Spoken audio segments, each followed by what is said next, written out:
जय हिंद दोस्तों। प्रधानमंत्री मोदी ने 19 जून को नालंदा विश्वविद्यालय के नए कैंपस का उद्घाटन किया है। उन्होंने करीब 15 मिनट तक 1600 पुराने प्राचीन नालंदा विश्वविद्यालय के खंडहर का दौरा किया। इसके बाद प्रधानमंत्री प्राचीन नालंदा यूनिवर्सिटी पहुंचे। वहां उन्होंने नालंदा यूनिवर्सिटी के नए स्वरूप को देश को समर्पित किया। इस दौरान पीएम के साथ विदेश मंत्री एस जयशंकर प्रसाद, बिहार के राज्यपाल राजेंद्र विश्वनाथ आर्लेकर, मुख्यमंत्री नीतीश कुमार भी नालंदा में मौजूद थे। कई देशों के राजपूत, केंद्र और राज्य सरकार के कई मंत्री भी नालंदा पहुंचे। नई यूनिवर्सिटी की शुरुआत भारत और पूर्वी एशिया शिखर सम्मेलन EAS देशों के बीच सहयोग के तौर पर की गई है। EAS देशों में 10 एशियन देश समेत ऑस्ट्रेलिया, चीन, जापान, न्यूजीलैंड, साउथ कोरिया, रूस और अमेरिका शामिल हैं। पटना से 100 किलोमीटर दूर राजगीर में पिछले 4 सालों से नई यूनिवर्सिटी के कैंपस के कंस्ट्रक्शन का काम चल रहा था। कैंपस 455 एकड़ एरिया में बसा है। इसमें एकेडमिक और एडमिनिस्ट्रेशन ब्लॉक, टीचर्स के लिए क्वार्टर्स, स्टूडेंट्स के लिए हॉस्टल, लेबोरेटरीज और लाइब्रेरी हैं। प्राचीन यूनिवर्सिटी में 1:8 टीचर स्टूडेंट रेशियो था। 10,000 स्टूडेंट्स के लिए 2,000 टीचर्स थे। नई यूनिवर्सिटी में भी इसे बरकरार रखा जाएगा।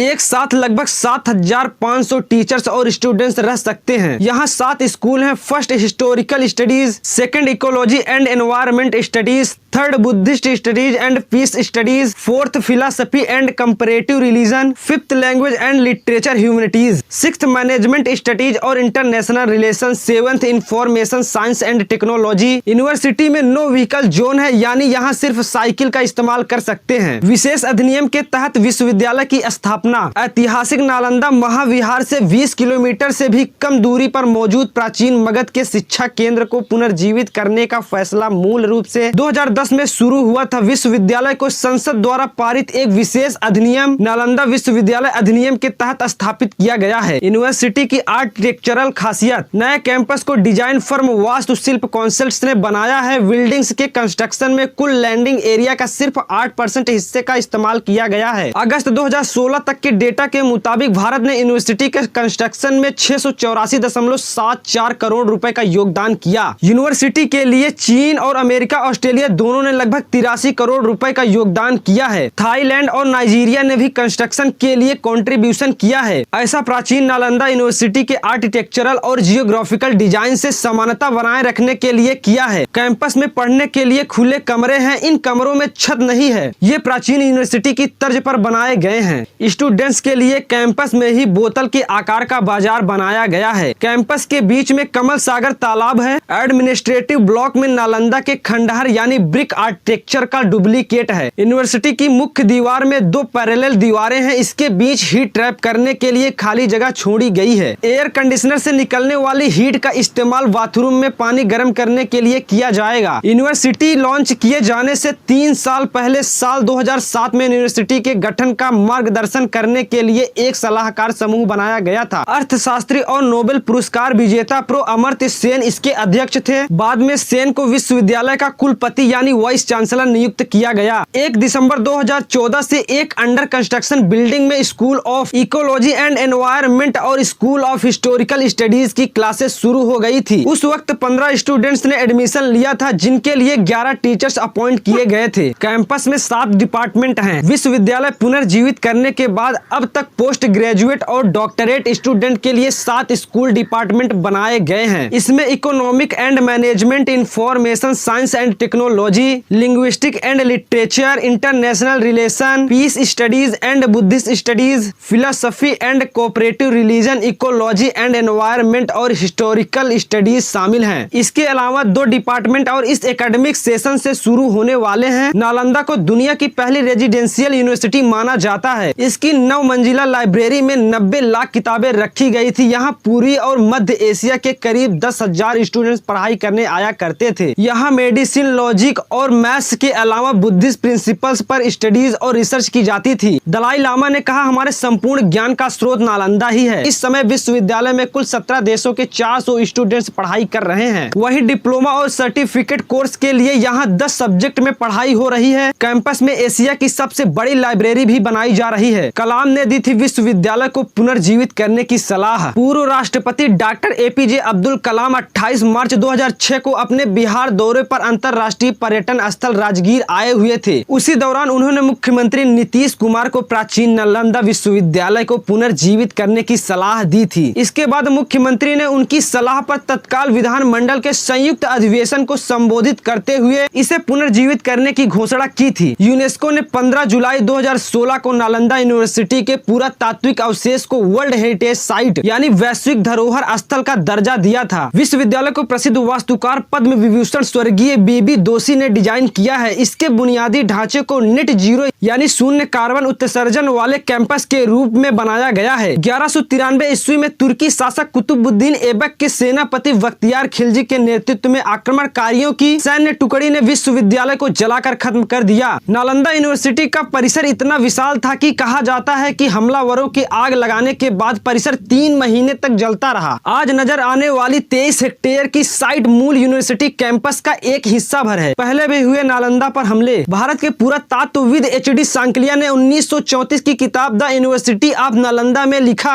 5वीं शताब्दी में मिहिर कुल के नेतृत्व में हुणों ने आक्रमण किया। 8वीं शताब्दी में बंगाल के गौड़ राजा ने आक्रमण किया। 1190 के दशक में तुर्क अफगान बख्तियार खिलजी की सेना ने यूनिवर्सिटी को खत्म करने की कोशिश करी। एच.डी. सांकलिया की किताब के मुताबिक बख्तियार खिलजी के आक्रमण का कारण बौद्ध धर्म को उखाड़ फेंकने के साथ ही ईर्ष्या भी थी। ये प्राचीन नालंदा यूनिवर्सिटी 3री से 6ठी शताब्दी ईस्वी के बीच में गुप्त काल के दौरान अस्तित्व में आया था। साल 427 में सम्राट कुमार गुप्त ने इसकी स्थापना करी थी। 13वीं शताब्दी यानी 800 से अधिक वर्षों तक यहाँ विश्वविद्यालय संचालित होता रहा। नालंदा प्राचीन और मध्यकालीन मगध काल में एक प्रसिद्ध बौद्ध महाविहार यानी महान मठ हुआ करता था। ये दुनिया भर में बौद्ध का सबसे बड़ा शिक्षण केंद्र था। नालंदा विश्वविद्यालय में करीब 10,000 स्टूडेंट पढ़ते थे, जिनके लिए 1500 अध्यापक हुआ करते थे। अधिकतर स्टूडेंट एशियाई देशों से जैसे चीन, कोरिया, जापान, भूटान से आने वाले बौद्ध भिक्षु थे। ये छात्र मेडिसिन, तर्कशास्त्र, गणित और बौद्ध सिद्धांतों के बारे में अध्ययन करते थे। चाइनीज स्टूडेंट वेन सांग ने भी की पढ़ाई। प्रसिद्ध चीनी यात्री वेन सांग ने 7वीं शताब्दी में नालंदा की यात्रा की थी। वेन सांग ने 630 और 643 ईस्वी के बीच पूरे भारत की यात्रा की। उन्होंने 637 और 642 ईस्वी में नालंदा का दौरा और अध्ययन किया। बाद में वेन सांग ने इस विश्वविद्यालय में एक विशेषज्ञ के रूप में काम किया। यही उन्हें मोक्ष देव का भारतीय नाम मिला। वेन सांग 645 ईस्वी में चीन लौटे। वे अपने साथ नालंदा से 657 बौद्ध धर्म ग्रंथों को लेकर गए थे। वेन सांग को दुनिया के सबसे प्रभावशाली बौद्ध विद्वानों में से एक माना जाता है। इनमें से कई ग्रंथों का उन्होंने चीनी भाषा में अनुवाद किया। दलाई लामा तिब्बती धर्म गुरु का कहना है कि लोगों को जो भी बौद्ध ज्ञान मिला वो सब नालंदा से आया था। नालंदा राजगीर शहर से लगभग 16 किलोमीटर उत्तर में और पटना से लगभग 90 किलोमीटर दक्षिण पूर्व में है। ये NH 31, 20 और 120 के जरिए भारत के राजमार्ग नेटवर्क से जुड़ा हुआ है। ये बोध गया से लगभग 80 किलोमीटर उत्तर पूर्व में है। गया बिहार का एक और महत्वपूर्ण बौद्ध स्थल है। हमारी संस्कृति, कल्चर और प्रतीक को एक पहचान के रूप में प्रधानमंत्री नरेंद्र मोदी के द्वारा उद्घाटन किया गया। दोस्तों, ये जानकारी आपको कैसी लगी नीचे कमेंट बॉक्स में लिख कर बताइए। ऐसी ही और इन्फॉर्मेटिव वीडियोस के लिए हमारे YouTube चैनल को सब्सक्राइब करना मत भूलिएगा। वीडियो देखने के लिए बहुत बहुत धन्यवाद।